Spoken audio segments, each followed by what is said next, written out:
aujourd'hui dans une nouvelle vidéo et on va faire ensemble le tag que j'ai nommé moi-même Ugly's Pretty Special Extra, au même titre que les bouquins auxquels ce tag se rapporte.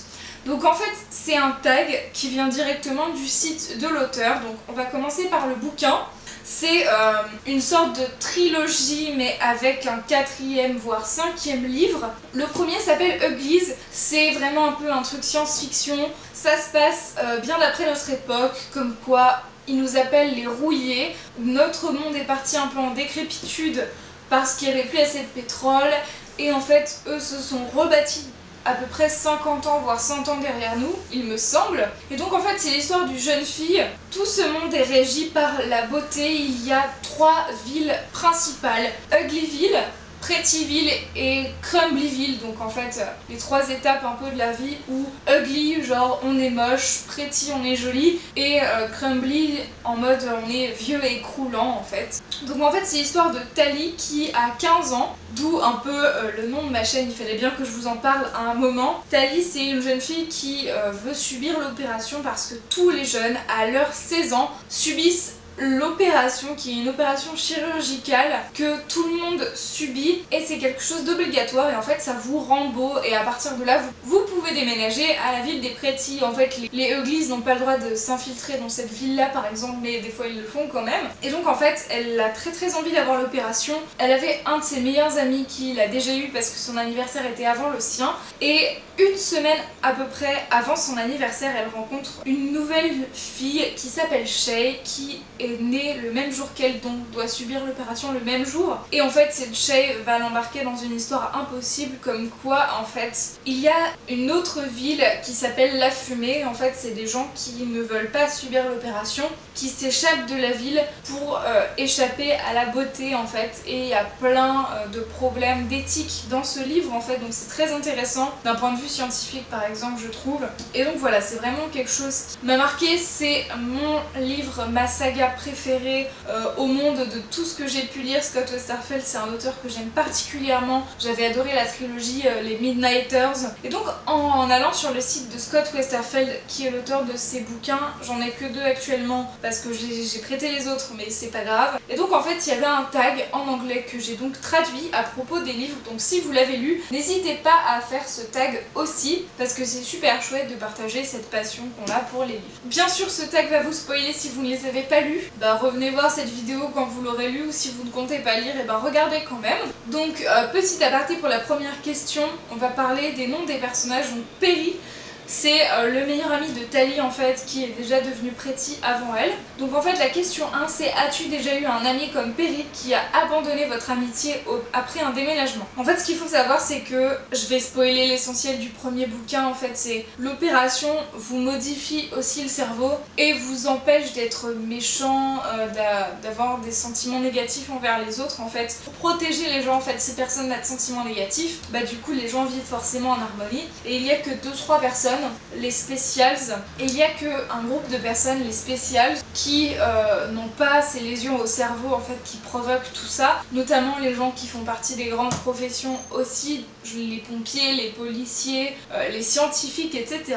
Perry donc a eu cette opération. Perry et Tally ne le savent pas au départ, mais donc en fait Perry est devenu beau et a un parti aussi stupide en fait, et donc c'est aussi pour ça qu'il lâche un peu l'amitié de Tally et part s'amuser dans une fête tranquille et l'oublie complètement. Donc la question, est-ce que j'ai déjà eu un ami un peu comme Perry après un déménagement?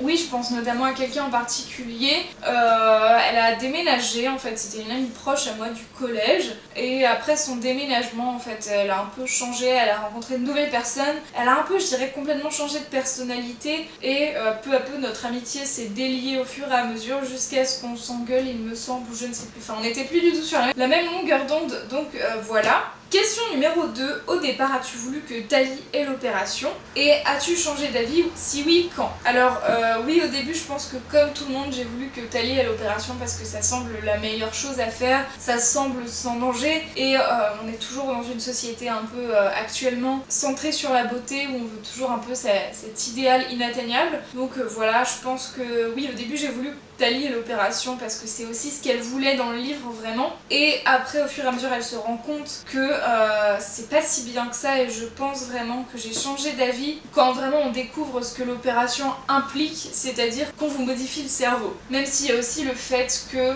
toute leur société de Uglyville et de Prettyville, et ben c'est sur le fait de, comme ils sont jeunes, on leur dit qu'ils sont moches parce qu'ils n'ont pas subi l'opération. Voilà, alors qu'en fait c'est parfois une beauté naturelle qu'ils ont.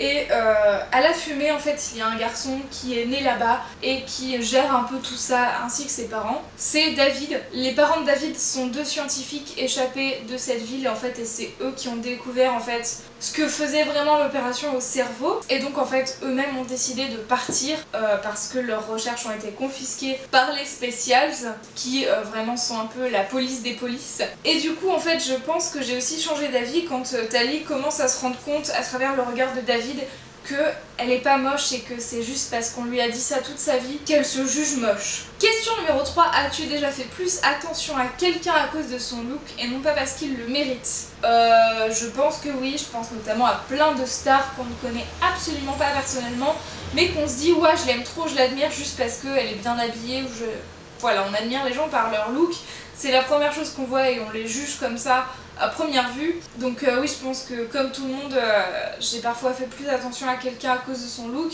quitte à parfois être déçue derrière. Question numéro 4, il va falloir que je vous explique encore des choses, c'est en quoi le voyage de Tali à travers la nature l'a-t-elle préparée pour la fumée et ce qu'elle y a appris. Alors il faut savoir que avant leur anniversaire en fait, et c'est là un peu tout le plot du premier tome, c'est que Shay essaie de convaincre Tali de partir avec elle à la fumée. Shay, son histoire c'est, elle avait des amis en fait et ils avaient déjà presque 16 ans et devaient partir très vite, du moins décider très vite, et elle s'est dégonflée à la dernière minute. Elle ne les a pas suivis, elle s'est retrouvée toute seule et elle a quand même essayé par la suite de contacter David qui vient de temps en temps dans les ruines de la vieille ville. Tali fait ce même choix quasiment, elle se dégonfle, ne voit pas un peu pourquoi Shay a si peur de l'opération et ne la veut vraiment pas. Et donc en fait Shay part sans elle, mais avant ça elle lui donne des instructions en mode si tu veux vraiment venir avec moi à la fumée, si tu changes d'avis au dernier moment, et voilà des instructions que seul toi peux comprendre à travers notre amitié, ce qu'on a vécu. T'es capable toi seul de décrypter le message et de venir. C'est super dangereux parce que bien sûr il y a une distance à parcourir assez longue,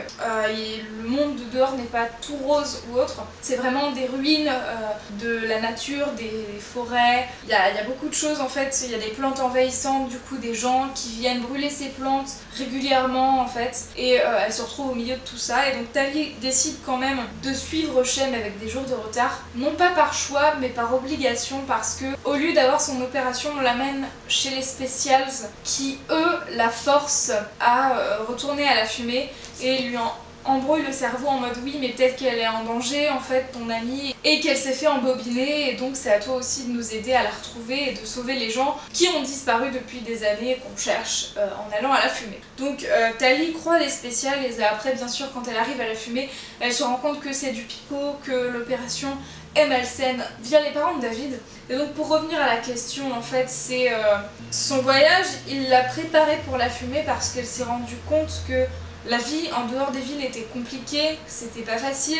Elle a mieux compris en fait pourquoi les rouillés vivaient comme ils vivaient. Et en fait, faut savoir que dans son monde c'est très mal vu de couper un arbre, plein de choses comme ça liées à la nature. C'est vraiment important de ne pas du tout souiller la nature et de ne pas lui faire du mal, de tuer une mouche, quoi que ce soit. Et bien sûr à la fumée, on n'a pas toutes les ressources de la nouvelle ville. Et donc en fait, ils sont obligés de tuer des arbres, mais ils en replantent. Et donc il y a tout un système un peu d'écologie derrière qu'on commence seulement à avoir chez nous par exemple. Et donc oui, je dirais que son voyage lui a ouvert les yeux sur le monde, les enjeux autres que bloqué dans sa petite ville avec le monde de la beauté et les fêtes partout, et après on verra quand on sera vieux quoi. Donc voilà, je pense que ça l'a vraiment aidé et ça prépare aussi énormément le lecteur à voir autre chose parce qu'on est vraiment dans l'esprit de Tali tout le long, et donc on a un peu sa vision enfantine du monde pour revenir vraiment à quelque chose de plus concret et de sensibiliser à l'écologie et à sauver la planète. Question 5 qui est directement en rapport avec l'opération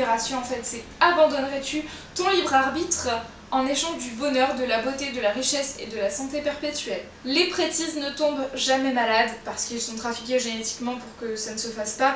Ils sont modifiés pour leurs os, pour leurs capacités physiques ou autres, enfin plein de choses absolument dingues. En fait, ils sont quasiment tous pareils et on peut se faire opérer un peu comme on veut pour avoir des yeux rouges, des paillettes dans les yeux, enfin bref, n'importe quoi. Après avoir lu ce livre, je dirais que non, je n'abandonnerai pas mon libre arbitre juste pour être heureuse perpétuellement, être toujours en bonne santé bien que ce soit très important, ou justement d'être belle, selon des critères sociaux déterminés par une bande de scientifiques auxquels je serais obligée de me plier en fait. Non, tout simplement parce que je pense que c'est la seule chose qui nous appartient vraiment, c'est nos pensées, notre façon de voir les choses et nos idées. Donc non, je ne l'abandonnerai pas parce que c'est vraiment ce qui me caractérise. Question numéro 6, comment David voit Tali contrairement à elle? Eh bien je dirais exactement dans la façon dont on voit quelqu'un sainement aujourd'hui, c'est-à-dire quand on voit un homme et qu'on se dit bah voilà il est beau, on n'a pas à se dire derrière oui il est beau parce qu'il a eu une opération chirurgicale ou autre. C'est une chance que David a dans le livre de voir la beauté naturelle des choses, notamment aussi parce qu'il a grandi dans la nature et dans une beauté naturelle et absolument pas artificielle comme l'a vécu Tali. Il y a 10 questions et on en est à la numéro 7. Si Shay pouvait remonter le temps et n'avoir jamais rencontré Tali, l'aurait-elle fait selon toi? Faut savoir que au fur et à mesure des livres, Tali devient finalement prétise, elle devient belle et stupide pour sauver les autres parce que les parents de David ont commencé à faire un antidote et ne savent pas s'il marche, ils ne peuvent pas le tester sur eux. Et donc en fait Tali retourne après T-Town pour subir l'opération et pour qu'ensuite que ses amis en fait lui confient les pilules et qu'elle prenne le remède même si c'est de gré ou de force. Et suite à cela en fait elle arrive à changer sa façon de penser même si en fait on se rend compte qu'elle n'a pas pris le remède et que c'est un ami qui l'a accompagné qui l'a pris et que ça lui bouffe le cerveau parce qu'il ne l'a pas pris en entier, donc c'était une grave erreur. Et du coup Tali arrive à devenir extrême et elle se rend compte qu'en fait en se mettant en danger, en vivant des sensations fortes, elle retrouve un peu son libre arbitre et lutte contre ça. Shay l'accompagne là-dedans un peu à contre-cœur et en fait devient scarificatrice. Donc voilà, ça veut dire ce que ça veut dire, c'est des gens qui se scarifient pour avoir plus de sensations fortes, ce qui n'est pas du tout recommandé dans la vraie vie parce qu'on peut en mourir, je vous le rappelle. Mais du coup voilà, je pense que Shay aurait remonté le temps pour ne pas rencontrer Tali parce que sans ça, eh ben, elle serait partie à la fumée, elle aurait rejoint David et peut-être aurait fini sa vie avec David, ou elle aurait été déçue, mais en tout cas elle aurait été heureuse et tranquille à la fumée, du moins pour un temps. Si d'autres gens ne font pas découvrir la fumée aux spécials, on peut pas savoir, donc je pense que malgré tout elle aurait été plus heureuse qu'en devenant scarificatrice, ce que je trouve un peu triste parce qu'au final elles sont ce qu'elles sont, mais elles sont surtout devenues comme ça à cause de ce qu'on leur a fait subir, notamment les spécials. Question numéro 8, outre l'opération des Prétis, quelles sont les grandes différences entre la société Prétise et la nôtre? Et est-ce que dans certaines choses la société Prétis est meilleure que nous? Eh ben je pense que la société Prétis est meilleure que nous dans le sens où il n'y a plus vraiment de guerre. Tout le monde arrive à se mettre d'accord. Oui, ça passe par la modification de pensée des gens. Dans le dernier livre qui s'appelle Extra, en fait, il y a totalement la suite du monde de Tali qui s'effondre après qu'elle fasse découvrir que l'opération, c'est une modification du cerveau. Ils finissent par guérir tout le monde en fait. Et après, toute la société s'organise autour de la popularité et tout le monde fait des vidéos, claque des nouvelles idées, de nouvelles choses. Et ceux qui en claquent le plus ou les plus intéressantes sont les plus connus. Et il y a tout un système de rémunération en fonction de ça.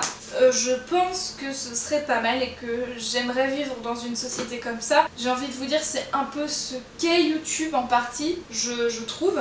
Mais aussi, il faut dire que même les moins connus vivent bien et dans des conditions décentes. Donc à partir de là, je pense que cette société est meilleure que la nôtre. Donc voilà, c'est un peu à double tranchant. Est-ce qu'on peut abandonner le libre arbitre au titre qu'il y a la paix dans le monde et surtout que tout le monde a autant de nourriture et vit correctement?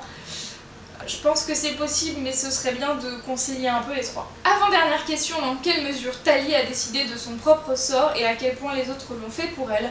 Je dirais que la meilleure chose qu'a fait Tali, et c'est pour ça que j'ai pris ce pseudo, c'est vraiment sa force et c'est ce que j'aime le plus chez elle, c'est qu'elle est consciente, non elle en est pas consciente, c'est qu'elle peut modifier ses lésions en fait et se guérir ne serait-ce que par sa force de caractère et de pensée, par sa volonté à se rendre compte des choses malgré le fait qu'elle ait été manipulée plein de fois. Donc elle n'a pas décidé de son propre sort parce qu'on l'a forcée à de nombreuses reprises, que ce soit à devenir Pretties, à devenir Specials. Mais au final je pense que c'est quelque chose qui lui convient bien puisqu'elle finit par vivre dans la forêt, dans la nature et suivre quand même de loin toutes les petites choses comme ça. C'est la personne la plus célèbre, mais surtout c'est quelqu'un qui combat pour le bien du monde et la protection de la planète. Question numéro 10. La civilisation des rouillés, en anglais ça se dit rusty, s'est effondrée à cause de la dépendance du pétrole. Et comment dépendez-vous de l'essence dans votre vie? Et comment voulez-vous survivre si tout cela disparaît en une journée? Si tout cela disparaît en une journée, ce serait difficile pour nous tous, je pense. Plus forcément d'essence, plus de voitures. Il y a de nouveaux moyens actuellement électriques. Je dépends pas trop du pétrole. J'ai pas de voiture, mes parents oui, donc voilà, je dépends pas beaucoup du pétrole. Je pense maintenant que, mettons dans 15 ans, j'espère aussi que la vie sera faite dans 15 ans, comme quoi on pourra tous avoir une voiture électrique et moins polluer. Je pense en fait, pour conclure cette vidéo, que c'est pas le pétrole le problème parce qu'on sait que dans 50 ans il n'y en aura plus, mais surtout en fait de faire attention à la planète et de ne pas la pourrir parce qu'on vit dessus jusqu'à un temps indéterminé en fait. Et donc c'est ça le plus important, de ne pas polluer, de faire attention avec le nucléaire, de arrêter de se taper dessus plutôt que le problème du pétrole tout simplement. J'espère que cette vidéo vous aura plu, que cette saga vous aura plu. J'aimerais dire 2 mots en fait sur le dernier tome qui est Secret. C'est pas vraiment un livre à lire en fait.